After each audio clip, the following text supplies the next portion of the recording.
Welcome to Temples and Priests.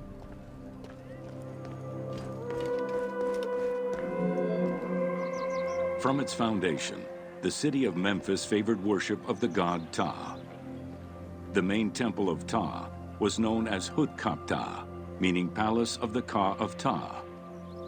The name of the temple, translated into Greek as Aegyptos, would eventually evolve into the modern name Egypt.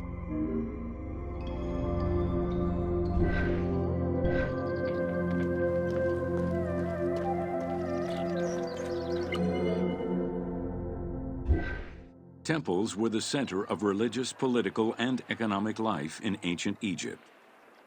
These sacred places were viewed as the literal home of the gods and goddesses. As such, every aspect of them required care and reverence, all of which was accomplished through elaborate ritual.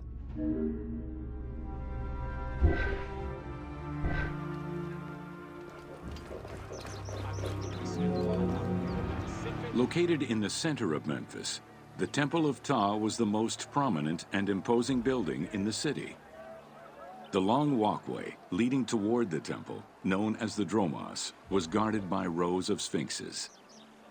The entire sacred area was designed to keep the statue of the god protected, deep within the sacred enclosures that surrounded it.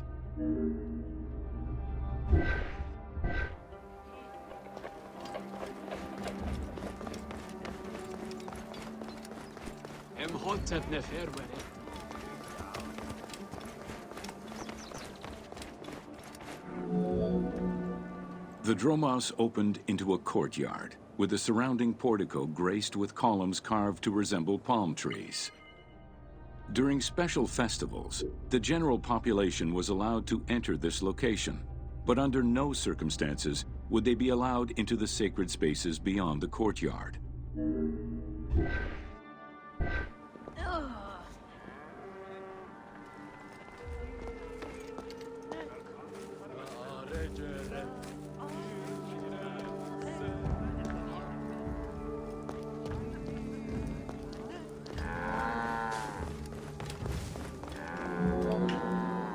The Memphis Alabaster Sphinx was discovered in 1912, almost completely buried in water and sand. 8 meters in height and weighing in at roughly 90 tons, it is still mounted on its original pedestal. Though it is called the Alabaster Sphinx, it was in fact carved from common calcite rock, which is similar in appearance and texture to alabaster.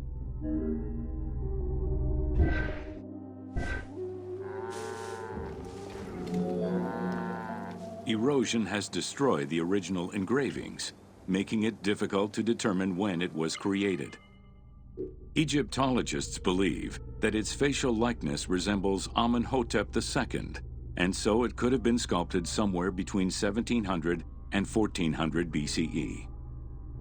It is believed that this monument once stood outside of the Temple of Ptah and was integrated into subsequent extensions to the complex.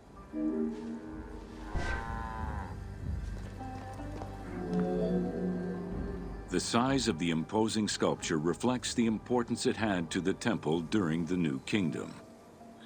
This Sphinx is one of the few remaining artifacts from the ruins of Memphis to survive.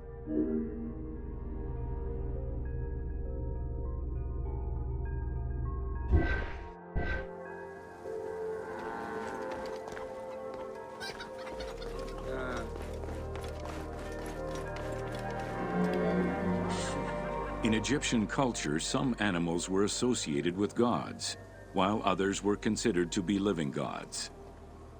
The Apis bull was believed to be a divine entity. The earliest mention of the Apis bull in ancient Egypt goes back as far as the first Egyptian dynasty.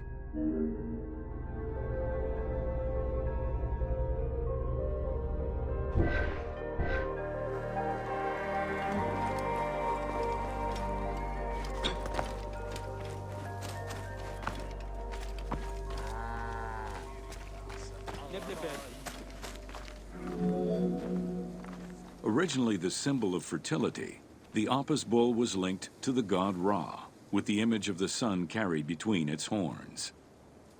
Later it was associated with Osiris, the ruler of the underworld, thus becoming the funerary divinity Osorapis.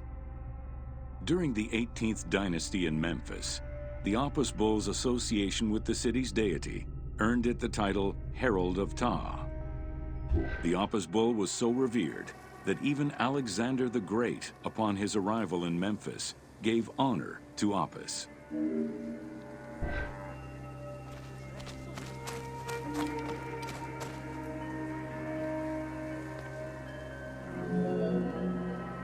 The Apis bull lived with its harem in a sacred barn located in an enclosure in the Temple of Ptah. Each bull bore 29 signs representative of its divinity. Among them, the bull had an eagle-shaped mark on its back, a double tail hair, and a scarab-shaped mark under the tongue. The signs were intended to correspond with the lunar cycle. After its death, Egyptians would search for its reincarnated form among the livestock.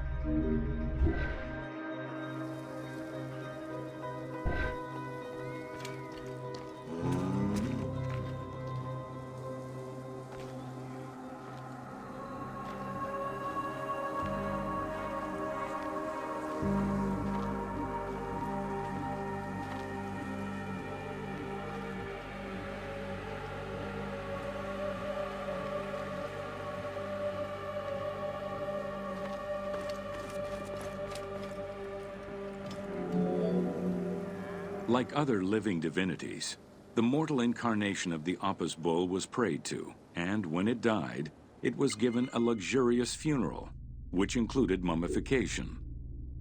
Until the reign of Ramses II, the Apis bulls were buried in individual graves in Saqqara. During the 26th dynasty, the bodies of the bulls were buried in enormous stone vats in the underground corridors of the Serapeum of Memphis.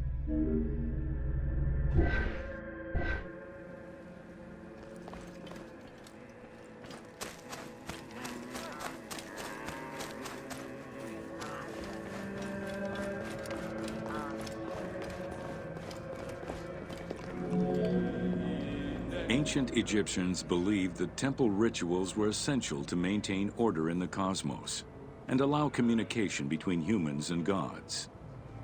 The pharaoh was required to bring offerings as part of a twofold promise made to the gods, to remain a just ruler and to prevent chaos from entering Egypt.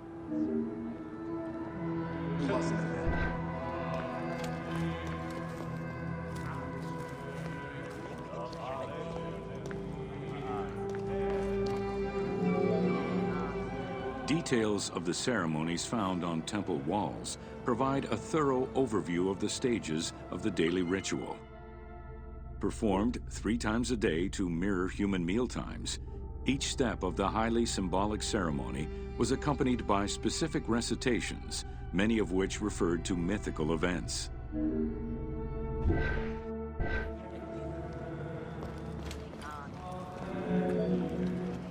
The high priest would first awaken the sleeping god with a chant. Then the seals of the shrine's doors were broken and the bolts drawn back. The act of swinging open the doors was a symbolic gesture where sight was granted to the deity. The priest would then bow and kiss the ground.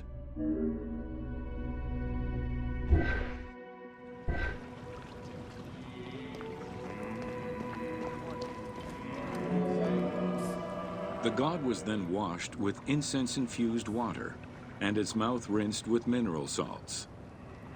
The cleansing was followed by adorning the statue with jewels and royal garments. The final ritual required the priest to sweep away any footprints in order to prevent evil from approaching the god.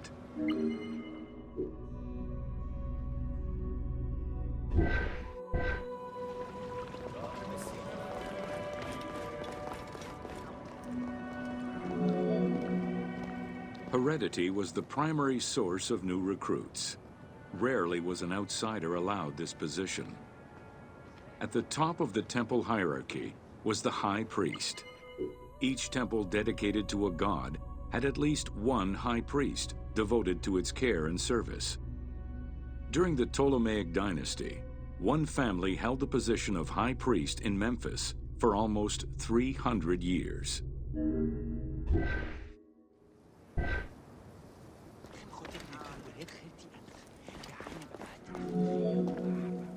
High priest candidates made their way up the ranks of the temple hierarchy. The one chosen to occupy the lofty position of high priest was usually confirmed by the pharaoh. Several of the high priests were also important officials in the government. Families sharing the highest priesthood titles tended to make many alliances, thereby gaining more land and wealth. Shifting balances of power sometimes resulted in more or less open conflicts between the priesthood and the pharaohs.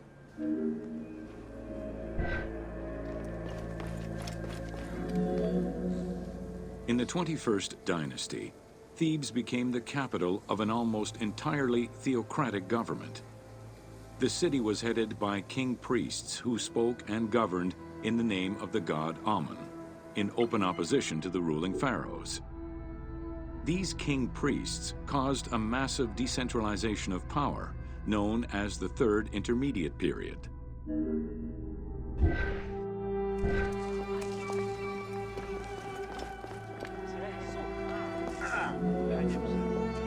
The educational institution in ancient Egypt was known as the House of Life.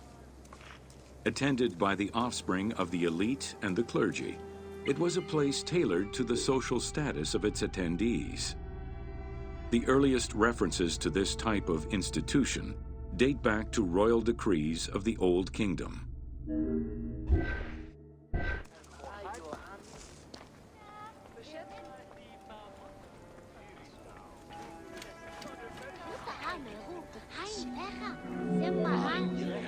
Only two known centers have been uncovered, one in the abandoned city of Akhetaten, and one at the temple of Ramses II on the west bank of Thebes. Inscriptions uncovered in those locations mention the names and titles of people who were connected with the House of Life, such as a chief physician and many scribes. It is presumed that by the late kingdom, every temple had a House of Life.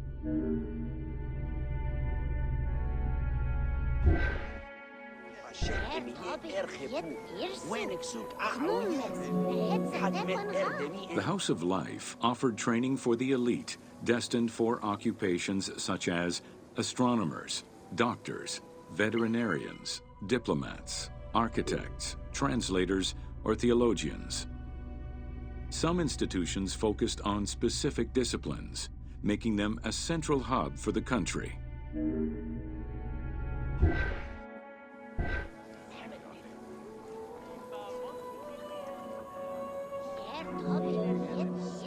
Not limited to instruction for young students, the House of Life was a source of reference for many scholars, with rooms dedicated to papyri of many disciplines. Because papyri were preserved there, the Greco-Romans referred to the House of Life as a library.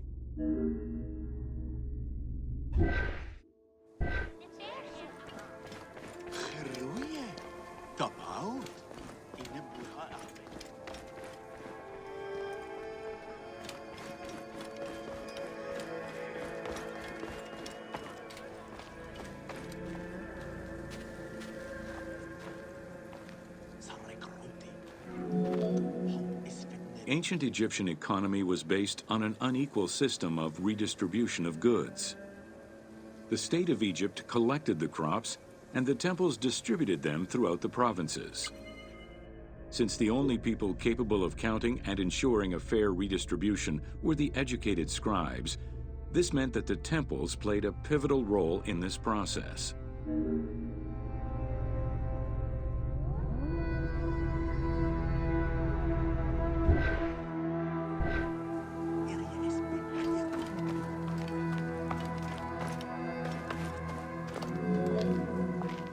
There are records of pharaohs making offerings of large tracts of land and animals to temples in order to maintain their favor. Ramses III offered generous gifts to the temple of Amun in Karnak in such a manner.